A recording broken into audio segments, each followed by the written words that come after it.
Hello, everyone. Welcome to this very exciting event. My name's Harry Quarterpinner. I'm the Interim Executive Director here at IPPR. And it's my absolute pleasure to welcome Rachel Reeves, the first Labour Chancellor in 15 years and the first female Chancellor ever. Congratulations.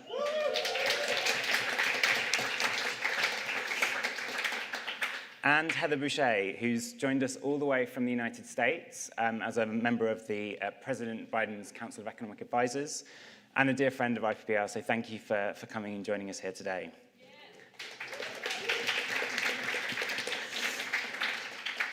So we're going to have an in-conversation, so I'm going to ask some questions to both Rachel and Heather, and then we will open it out to you guys to also ask some questions of our panel. The topic today is right at the centre of Labour's agenda for government, which is how we get both faster but also fairer and greener growth.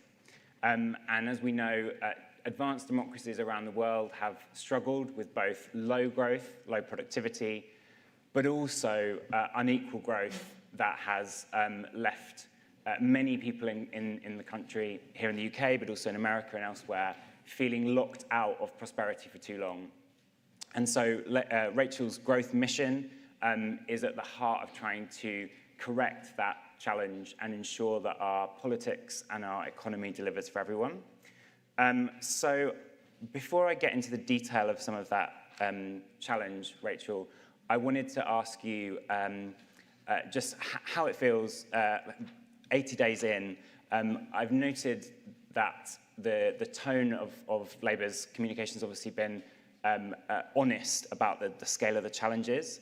But I noticed today in Keir's speech a kind of small pivot towards the optimism of some of the things you've already been able to deliver. So I wanted to start by just asking you, what is the one thing that you would point to that you're proudest of in your first 80 days as Chancellor that you've been able to do? 81 days. 81 days. You're on the numbers, as we would expect.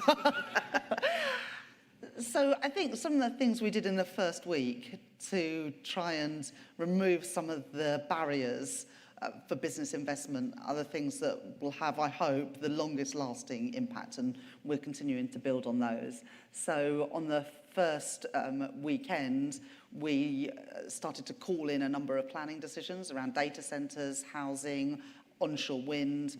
We ended the effective moratorium on onshore wind, and we're now updating the national policy planning frameworks and list of nationally significant infrastructure projects. Then the following day, on the Tuesday, in our first full week of government, we launched the National Wealth Fund that Mark Carney had been working with me and Rhianne Marie from the Green Finance Institute of how to establish a National Wealth Fund in a way that would leverage in as much private investment as possible. And so, we've had to make some difficult decisions. Everyone knows that and has seen that. So the inheritance is worse than we had anticipated, but that just shows the need to double down on getting growth in the economy. And so those measures that we took early on, and then Keir today in his speech, the announcements around greater flexibility around the apprenticeship levy that we're turning into a growth and skills levy, the work we're doing to reduce economic inactivity, particularly around the youth guarantee that Keir spoke about today. That is all part of our mission to grow the economy and use the power of government to remove those things that are prohibiting the investment that we need to grow. I think I said in the speech yesterday, growth is the answer to the problems we face, and the way to get growth is through investment, and we're trying to unlock the private investment through the National Wealth Fund, through the pensions reform and through the planning reform. I'm going to come back to specifically the investment challenge in just a second, but I wanted to ask both of you really, what do you think the biggest barriers, why are we seeing low and stagnant growth and unequal growth in the last few decades? What are the root causes that you feel as a Labour Chancellor you're going to have to tackle? And I'll ask the same question of you in the US as well, Heather. I think it's too hard to get stuff done in Britain, and as a result, a lot of investors just give up. So I was in the States earlier in the summer, and talking to investors who wanted to build data centres or research labs here, talking to investors in the UK who are trying to build housing. Capital's just tied up for far too long, and people give up and move on and move elsewhere. And, you know, it's a very competitive world in terms of trying to secure investments, especially in some of the growth industries, whether that's life sciences, tech, low carbon energy. And if we're making it harder to invest than it needs to be, of course, that investment is going to go elsewhere. And the reason why I think that contributes to also uneven growth is that some of those sort of capital intensive projects are in the places that have been left behind and haven't had that sort of jobs rich growth in the last few years. So I spoke in the speech yesterday about the opportunities around carbon capture and storage in Teesside, in Humberside, and here in Merseyside. The opportunities around the automotive sector in the West Midlands, but all of these are capital-intensive investments that require access to finance, which is why the National Wealth Fund and the pensions reform is so important, but also being able to get through the planning system. So, you know, we've said during the election campaign, give us a mandate to grow the economy, and we will rip out those barriers that are prohibiting investment today. And that's what we've got started in doing, and I think you're already beginning to see the results of some of that. We're hosting this International Investment Summit on the 14th of October, and hopefully around that point we'll also be able to announce new investments into the UK, also more detail around the industrial strategy and our National Wealth Fund. And Heather, what's been your experience from the US, and how have you started to tackle those challenges? Well, I mean, investment is the core of what we're doing. I mean, one of the titles I hold is I'm the chief economist for the President's Invest in America cabinet, and we have been focused, the President has been focused on delivering on an investment agenda. We call it growing the economy from the middle out. But let me just give you a couple of tenets about it that I think are so important. I mean, first, we are making long-delayed, much-needed investments in fundamental infrastructure. And that's the kind of thing that can help communities grow. It can help set that foundation for growth. Think about the things that we're doing, making sure that every community across the country has access to broadband. Well, that's, you know, connecting small businesses. It's making growth possible. Roads, bridges, getting lead pipe out of water lines, you know, everything in between. And importantly, making it possible to set up a new nationwide electric vehicle charging network that is making it possible to think about solving some of those massive coordination failures of building out new industries. So what can we do for our infrastructure to deal with that? And then we're making capacity expanding sector-based investments in the sectors that we think are going to be so important now to create good jobs and investment, but also as we look about, you know, what is going to drive American competitiveness for decades to come. Semiconductors, clean energy. And so, you know, our tactic there has been to use public dollars to crowd in private capital. And the numbers have been, I mean, quite frankly, they're out of this world. They are, you know, we have seen so much success at this. We have $910 billion of announced private investment all across the country. And that has been followed up by record-breaking investment in the construction of new manufacturing facilities all across the United States. If I were to show you the chart, they call it a hockey stick because it goes this way and then it just zooms up. But 6 quarters of this investment being a higher share of our gross domestic product than in any sort of period going back to the 1950s. And the important thing as we're doing this growth for the president and the vice president has been to think about an investment strategy that crowds in private capital, leverages those public dollars, and you can see that a little bit of public money is leveraging a lot of private money. But thinking about also the direction. I really appreciated when you, in your speech yesterday, you said what we make and how we make it matters, that what matters and that direction, that how. I think there was a lot of money sitting on the sidelines waiting for us to decide when we were going to embark on this clean energy adventure, shall we call it. And once we said, hey, this is where we're going, we've got tax credits going to be lasting a decade, we're now clear on the direction, all of this private capital is swung in. And we are prioritizing workers, making sure that we're creating good jobs, union jobs, in places that need it most. You get extra money if you go to a low-income place. You get extra money if you use prevailing wages or registered apprenticeships that unions put together. And also making sure that that landscape, the landscape around firms, that market, is shaped to be fair and competitive, both domestically and internationally. So you have to, in our view, we've thought about it, you have to do the investment, you have to create those goals, like where are we going? Like here's some sectors we think are really important, but then make sure that at every step we're making sure that people, family, workers, communities are benefiting and that those firms can thrive. So, really that deep thinking on the competition piece, which, has led to some, trade policies that are new and different, but is really about making sure that those new industries can thrive. Rachel, you spoke in your May's lecture about the consequences of getting this wrong, of not having that shared growth in terms of the rise of anger in politics, distrust in politics, populism. How do we make sure that the policies that we pursue in the UK really tackle the root causes of that distrust and that anger? Well, I think that people feel that a lot of promises have been made these last few years, but they've not been delivered on. So the promise that Brexit would result in lower immigration and therefore higher wages and better working conditions, that has not been delivered on. And of course, more money for our National Health Service. The promise of levelling up was never really followed through on. And I think that is what is fueling populism, both on the left and the right. Been a lot of focus on reform, but Labour also lost votes and indeed seats to parties that outflanked us on the left that were offering easy answers. And I thought actually Keir's speech today, the Prime Minister's speech today, about the politics of easy answers is really important and shows the importance of actually delivering for the communities who have turned again to Labour but could easily turn away, either back to the Conservatives, as many did at the last election, or to Reform, or in other parts of the country to some of the independents or left candidates. So I think there is an imperative on us to deliver and show that mainstream politics can deliver. And this isn't just something in the UK. You see, in Europe, in the United States, but particularly at the moment in Europe, the rise of populist parties with easy answers on the left and the right.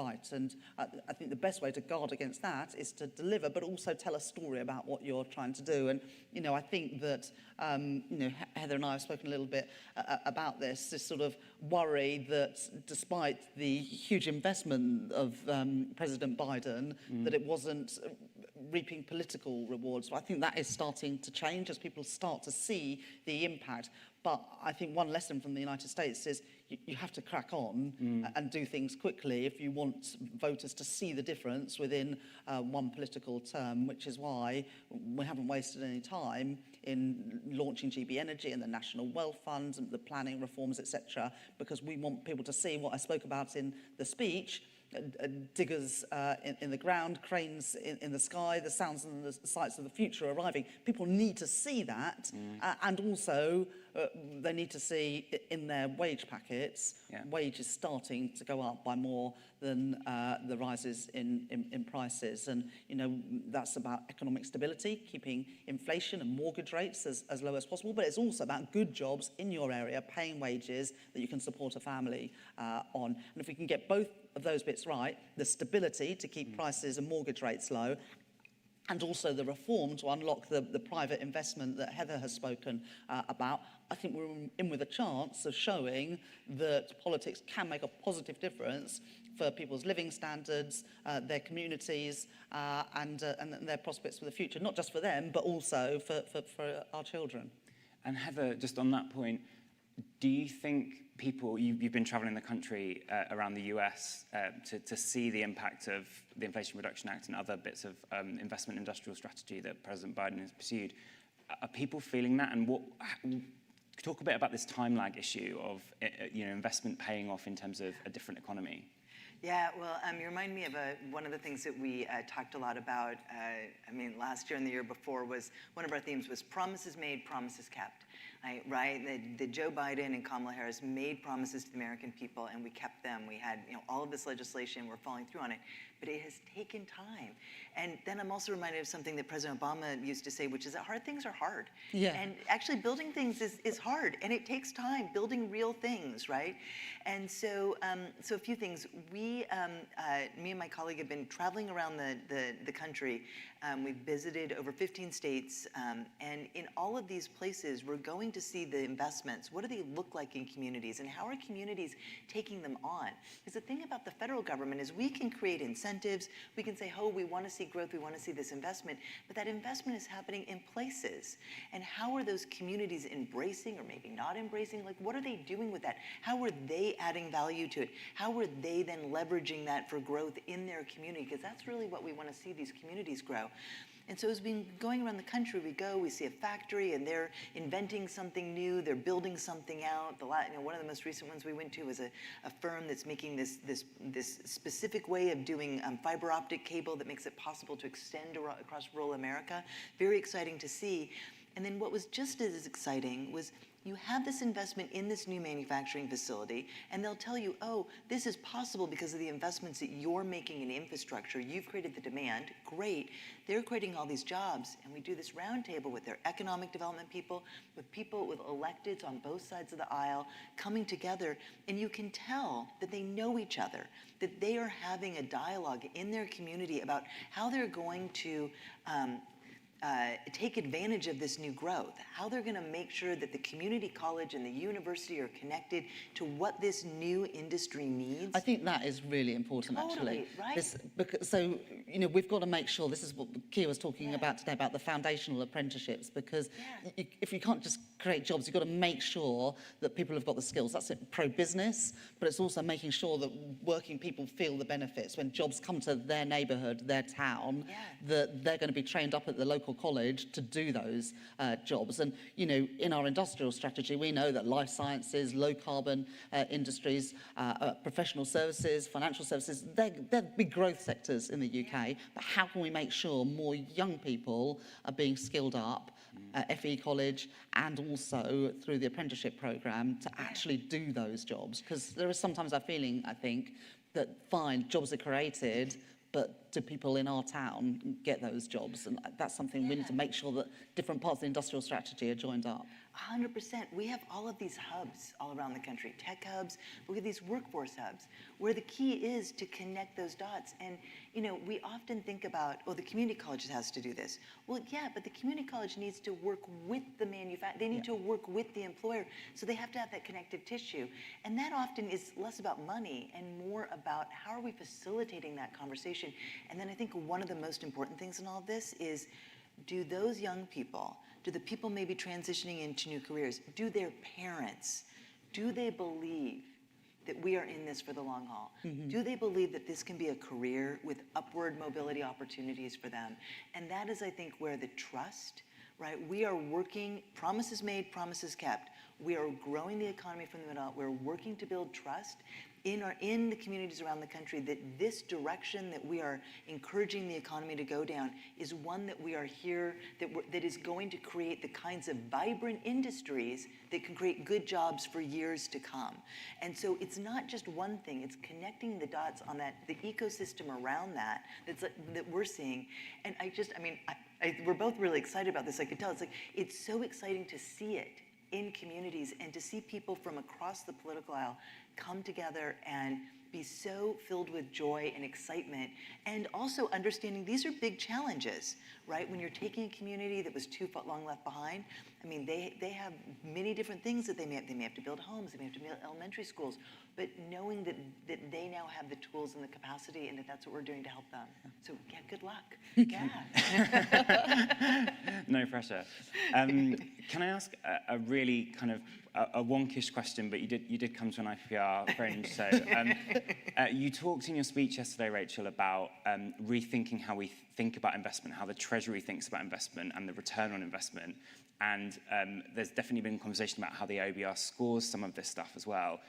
Tell us a bit about what you think the challenge is and what we have to change in the way we think about the economics of this and how we go about doing that. So I think there's two parts to that question. There's, first of all, about how to prioritise investment spending in the sort of all the things that government can be spending on. And then there's the issue of whether the OBR takes into account the impact that we think that our policies are going to have on growth. So first of all, we set out in our manifesto the two fiscal rules that this government would stick to. First, that we would balance day-to-day spending with tax receipts. That's incredibly hard, and the £22 billion black hole in the public finances makes that even harder. If you carry that £22 billion forward for every year of the Parliament, the previous government would not have met their fiscal rules, and we won't meet our fiscal rules. And so that's why we have to take action at the budget in October. The second of the fiscal rules is that we will bring debt down as a share of GDP, but subject to that, investing in capital projects. And we do need, at the Treasury, to be better at taking into account the benefits and not just the costs of investment, as I set out in the conference speech yesterday. And we'll be setting out more detail on what that means in the budget in October. The second thing that you touched on, though, is getting the Office of Budget Responsibility to score the impact of the planning reform, National Wealth Fund, but particularly the planning stuff. Now, in the last few years, because obviously I've followed a Shadow Chancellor, what the OBR scores and doesn't score, they have scored the childcare changes under the previous government, and they score immigration, so labour market facing stuff. One of the things that we're looking at, and Keir spoke about in his speech today, is reducing economic inactivity. We're one of the few countries that post-pandemic has a lower labour market participation rate than before the pandemic. There's no reason why in Britain we should have fewer people working now than before the pandemic, but there's something going badly wrong, both in our welfare state, which doesn't encourage work sufficiently, but also in our health system, both mental and physical health, that there are too many people locked out of the workplace. But we also want to work with the OBR on providing the evidence to show that the planning reform can also deliver growth. But in the end, the most important thing is that not the scoring, but the actual delivery of growth. And that's the best way of proving that planning reforms can grow the economy, is by actually seeing improvements in the investment and the growth numbers. But, we've appointed John Van Reenen, Professor at the LSE, as Chair of our Council of Economic Advisors. And actually, it's a proper Council of Economic Advisors, not just a sort of breakfast club, which is what the previous Chancellor had, where he invited a few people in every now and again. This is full-time, serious economists helping advise me on my economic policy, and also keeping the eye on the prize. I spoke about the prize yesterday in the speech. If we can unlock this growth, the prize is higher living standards, more jobs paying decent wages, and more money for public services without raising a single tax rate by a single penny.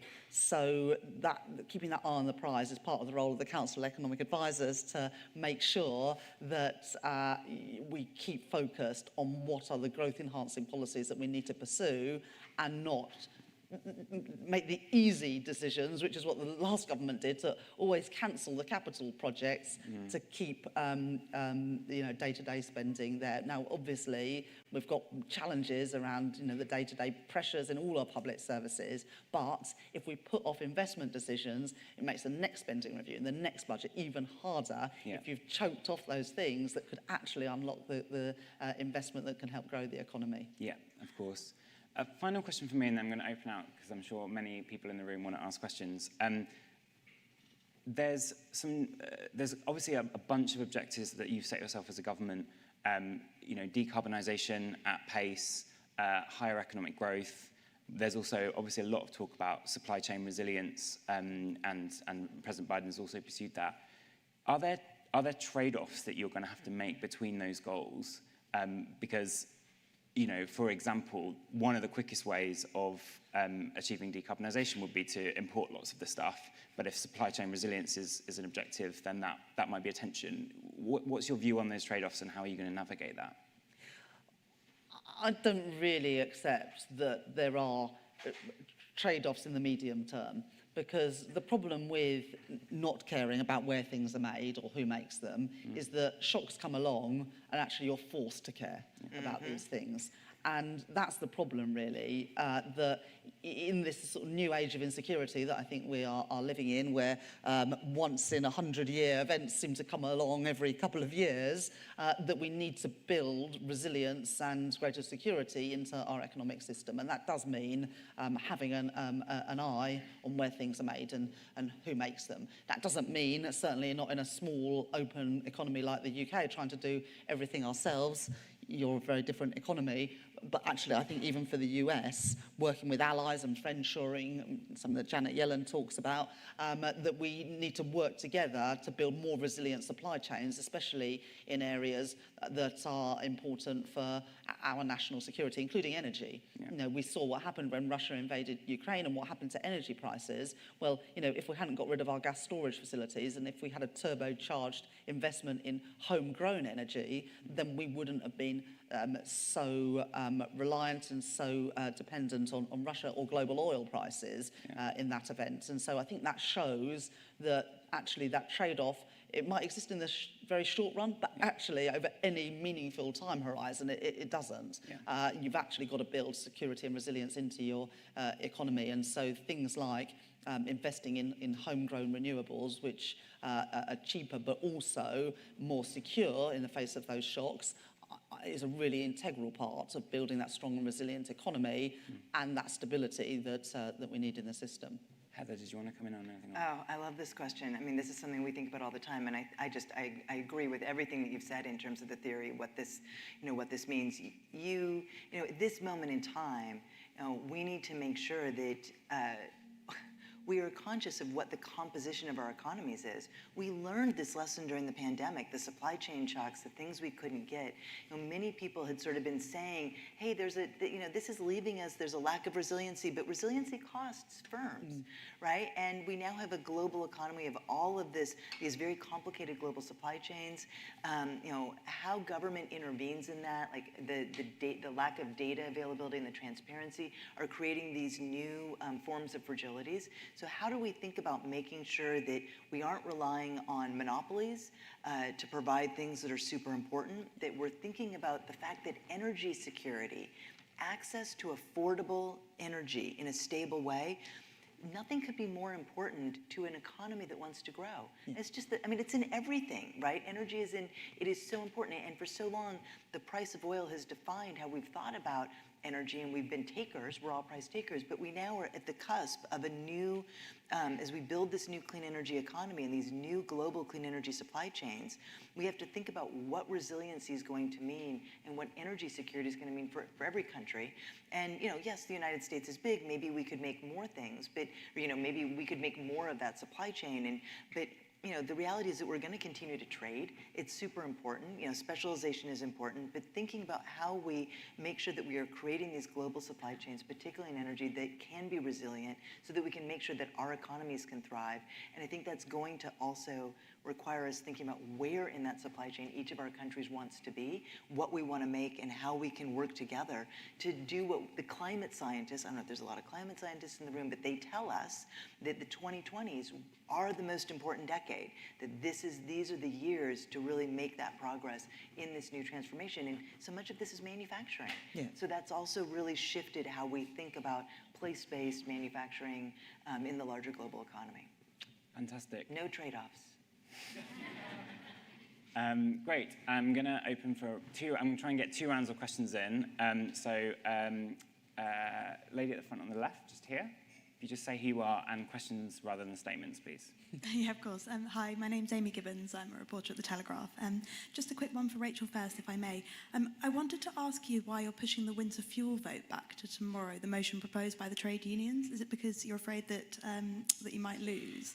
And to Heather, you've touched on this a little bit, but just come back to it briefly. So the boss, I went to a fringe event today, and the boss of a UK union representing oil and gas workers said that globalisation is dead and we need to be investing in domestic industries. And he actually praised America's attempts to bring jobs home and reindustrialise. So do you think there is a risk to the UK dismantling its oil and gas industry as part of the transition to clean power at a time of such global instability? Great. The lady just in the second row here. Hi, I'm Sam from the Finance Innovation Lab.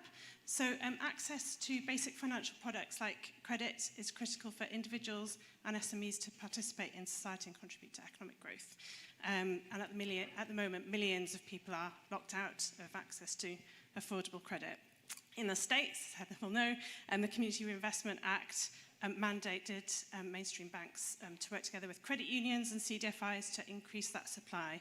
And new research, we can talk about later, has shown the huge impact that a Fair Banking Act or CRA equivalent could have in the UK. The campaign involves kind of 30 organisations, including trade bodies, fintechs and a national bank. It's a largely cost-neutral policy that's been well considered. Would the Chancellor be willing to meet with all the organisations involved in developing the proposals? Thank you. Explore it in more detail. Seems okay, yeah. And then the Alfie gentleman in the middle with the blonde hair. Alfie Sterling, JRF. Question for both Rachel and Heather. Rachel, you've been a very powerful voice on this notion of economic security and really defining what it means in a British context, particularly on a macro scale, industrial policy, so energy security, industrial base, etc. The question is, what role do you think household economic security has in a macroeconomic strategy, and in particular as part of the strategy for achieving growth, not something you just spend growth on afterwards? Thank you. So we'll take those three, and then if we're relatively brief, we can get another round in before you have to dive off, Rachel. Okay. Over to you. Yeah.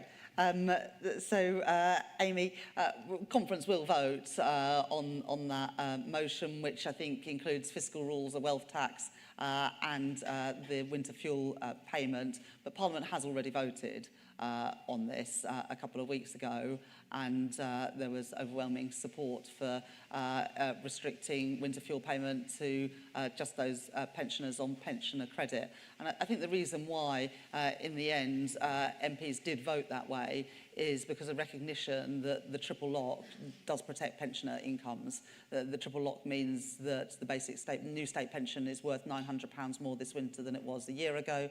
We'll announce at the budget, but there's likely to be a further £460 increase in the new state pension next April, and during the course of the Parliament, it looks likely to rise by £1,700. So, you know, certainly more than compensating for the loss of the winter fuel payment. We're also working really hard with the Department for Work and Pensions to boost take-up of pension credit. Already we've seen a sharp increase. There's now 13,000 people in the last week applying for pension credit compared to 3,000 a week this time a year ago. So because of the actions that this Labour government is taking, the poorest pensioners not only will keep their winter fuel payment, but are likely to get hundreds of pounds extra every year through getting the pension credit, which the previous Tory government, although they're now saying they care about pensioner poverty, made no effort to boost the take-up of pension credit. And we're determined to make sure the poorest pensioners get the help that they are entitled to. Sam, that's a great question. I think in the first instance, it'd be great for you to meet with Tulip Siddiq, the City Minister, but just a couple of areas in where we're trying to ensure that we get things right in this area. The second, our commitment to double the size of the cooperative sector, which is a really important commitment for this Labour government. And of course, co-ops and credit unions have a really important part to play. I know that as a constituency MP in Leeds with the work of the Leeds City Credit Union in helping people from poorer backgrounds have access to credit, but also our commitment to roll out 350 banking hubs during the course of this Parliament. And Tulip met with the big UK banks and building societies a couple of weeks ago to secure from them that commitment, and also trying to ensure that more facilities are available at those banking hubs. So that's about ensuring access to cash, which is, again, particularly important for older customers and more vulnerable customers. And so we're rolling those out, hopefully to have 100 by the end of this year, and then continue that rollout during the course of this Parliament.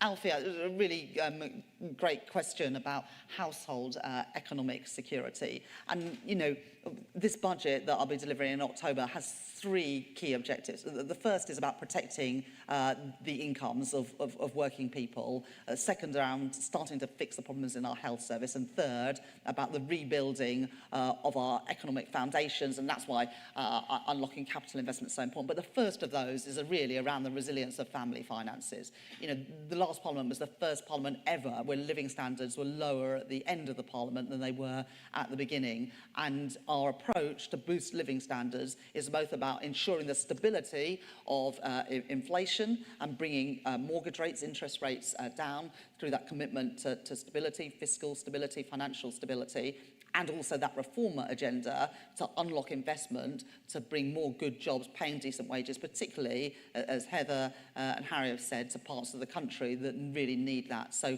both on the prices and on the wages side, trying to boost the resilience of household finances. Heather, did you want to come in on anything? Yeah, I'll come in on a couple of things. So one thing I will note on the fossil fuel jobs, in the United States, there's a new report that came out a month or two ago from the Department of Energy that looks at the jobs being created across energy. And one of the things that it showed is that it is now the case that clean energy jobs in the United States are more highly unionized than the average for the US economy overall, and more highly unionized than fossil fuel energy jobs, which, and that's a relatively, I can't remember the exact numbers, it's about 13%, I think, but that is relatively high for private sector union density in the United States. So I think what that shows is that the commitment that we have made to creating good union jobs, the commitment we've made to supporting unions over the course of this administration is showing up in this growth. So I think that's one. And then I'm going to take, Alfie, I really like your question, and I'm going to just go a little bit academic for just a half minute. Before I joined the Biden-Harris administration, I co-founded and ran an organization called the Washington Center for Equitable Growth, where we looked at these questions, and we funded scholars all across the United States to ask them. And you know, what we learned was that there is so much microeconomic evidence that shows that high economic inequality systemically obstructs, subverts, and distorts the pathways to economic growth. Yeah. And it's hard to see when you just look at the macro. You have to really look at what are the mechanisms through which that happens. So in terms of the obstruction, the supply, kids that are born into lower income communities that don't have as many opportunities, that maybe aren't as well fed, or are more concerned about their safety, or their schools aren't as good, right? You can see that lifetime accumulation of effects. There's a famous study that talks about how lower income children are much less likely to grow up and hold patents. But what that tells you is that the kinds of people that grow up to become innovators in America don't come from all kinds of families. So that affects what we innovate. It affects what we create in our society.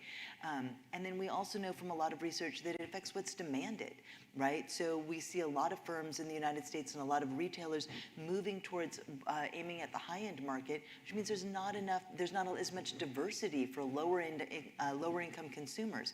Again, so you're stymieing both supply and demand in really important ways, but you only see that when you start looking at the mechanisms and you start looking at what all that microeconomic research shows. So I'm really glad you asked that question, because the support and the protection for families across the society and bringing up that creating less inequality. I was about to use the word middle class, but I know it means something here different than it does in my country. But what we would think of growing the middle class is just so important for creating that kind of strong, stable growth. I'm going to take 2 more questions, and then we're going to have brief answers. Yes, gentleman on the left just here.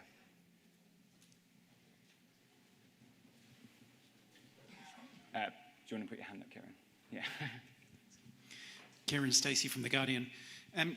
Chancellor, just a pretty straightforward one. Do you think it makes sense to put Great British Energy and the National Wealth Fund on the public balance sheet and have it count against public sector net debt? And Heather, what do you think of the polls at the moment in the US, and what lessons do you learn from Labour's win here? Great, and one more question. The gentleman just here in the blue shirt. Sorry to make you walk around, Olivia. Yeah. Thanks. David Walsh from WWF. What I wanted to ask about was how we strengthen the institutional structures in the Treasury and across the government to mainstream climate action. We know it's something that we've heard a lot in lots of speeches, but where do we need to go across fiscal policy, the Treasury, the Bank of England, the FCA, to mainstream climate action, to drive investment and, for example, pitch for the budget a net zero test on all public spending? Great. I think we're running slightly over, so short answers would be great. Otherwise, I'm going to get told off by Katie. Oh gosh, yeah, that's quite scary. Katie's my chief of staff. Kieran's question. Look, we'll set out the detail of the fiscal rules at the budget, but as I said in the speech yesterday, it is important that we count the benefits of public investment and not just the costs of it. Other countries look at assets as well as liabilities, and so we're looking at all of those things. But the fiscal rules to balance day-to-day expenditure with tax receipts, which is hard to do, especially in the inheritance that we have. We will stick with that rule and we will bring debt down as a share of our economy.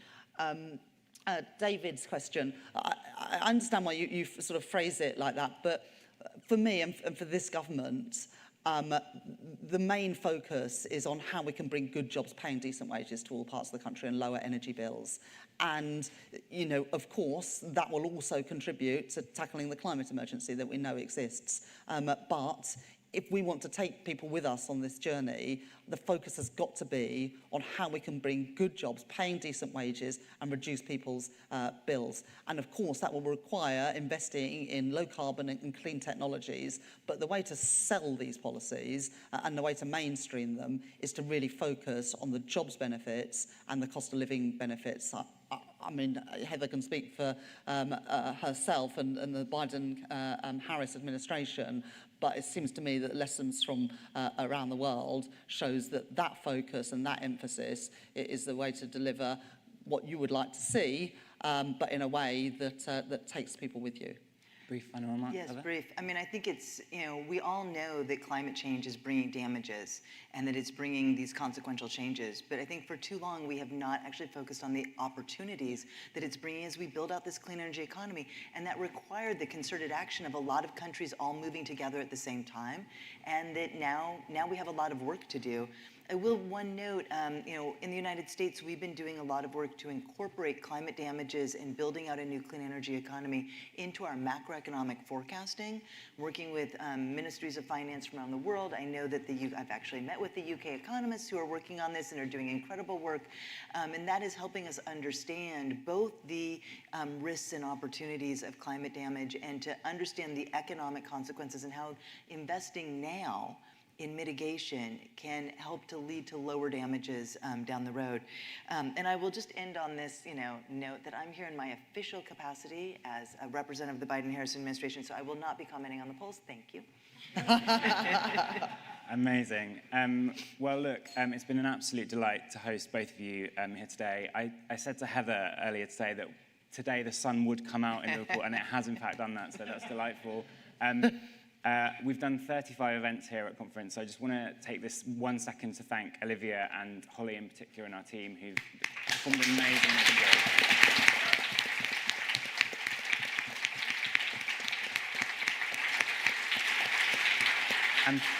And thank you to the Chancellor and to Heather for joining us, and thank you to all of you. Have a good evening. Thank you.